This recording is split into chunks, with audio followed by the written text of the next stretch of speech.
berdoa dimulai. Amin. Yang pertama, Ibu akan menjelaskan tujuan pembelajaran hari ini ya.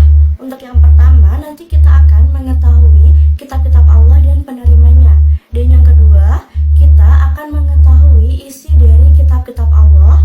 Yang ketiga, kita akan menunjukkan contoh perilaku sikap orang yang beriman kepada Allah. Sebelumnya, di sini ada yang tahu ada berapakah kitab-kitab Allah? Ada berapa? Ya betul, ada 4. Yang pertama yaitu kitab Taurat. Kitab Taurat diturunkan kepada Allah untuk Nabi Musa alaihissalam, untuk kaumnya Bani Israel di Bukit Tursina.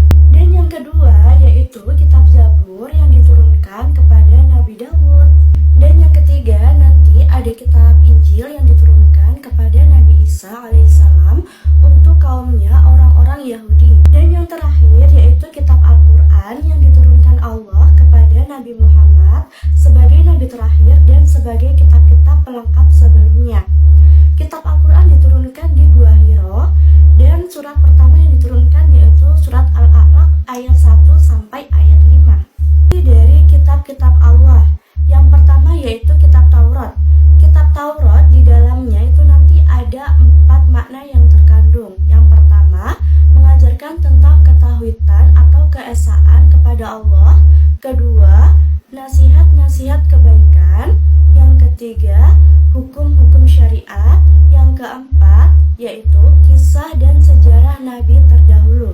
Dan yang kedua, ada kitab Zabur yang di dalamnya ada 5 kandungan.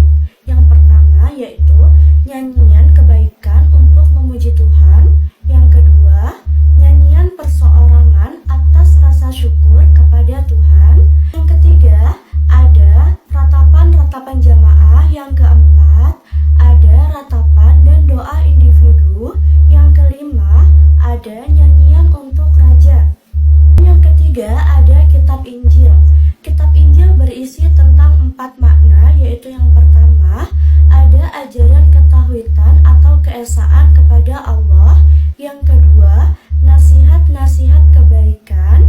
Yang ketiga, ada hukum-hukum syariat. Yang keempat, ada kisah dan sejarah nabi terdahulu. Dan yang terakhir yaitu kitab Al-Quran yang berisi 6 pokok di dalamnya. Yang pertama yaitu ada akidah atau keimanan. Dan yang kedua nanti ada ibadah. Yang ketiga ada akhlak seorang hamba kepada Sang Kholik, akhlak hamba kepada sesama manusia juga kepada alam sekitarnya. Yang keempat yaitu muamalah, hubungan manusia dengan sesama manusia lainnya. Kelima ada kisah Nabi dan Rasul, kisah orang-orang soleh, dan kisah orang-orang ingkar. Dan 6 ada semangat untuk mengembangkan ilmu pengetahuan. Jauh ini apa ada yang masih belum dipahami anak-anak? Oh sudah, kalau masih ada yang belum dipahami bisa ditanyain sama ibu langsung ya. Dan yang terakhir yaitu contoh perilaku orang yang beriman kepada kitab Allah. Yang pertama, meyakini kitab Allah sebagai kebenaran yang hakiki. Dan yang kedua, meyakini bahwa kitab-kitab Allah benar-benar wahyu dari Allah, bukan karangan dari para rasul. Yang ketiga, membaca Al-Quran sebagai suatu ibadah kepada Allah. Yang keempat, mempelajari dan memahami Al-Quran. Dan yang kelima, mendakwahkan dan memperjuangkan Al-Quran. Yang keenam, meninggalkan larangan Allah yang sudah ditegaskan dalam Al-Quran. Dan yang ketujuh, mengamalkan apa yang diperintahkan Allah di dalam Al-Quran. Terakhir yaitu ke-8, ada mempedomani Al-Quran dalam ibadah dan kehidupan sehari-hari. Nah, itu saja yang bisa Ibu sampaikan. Bila ada yang belum memahami, bisa ditanyakan langsung kepada Ibu ya. Bila ada salah kata, mohon dimaafkan dan dimaklumi. Ibu akhirin terlebih dahulu.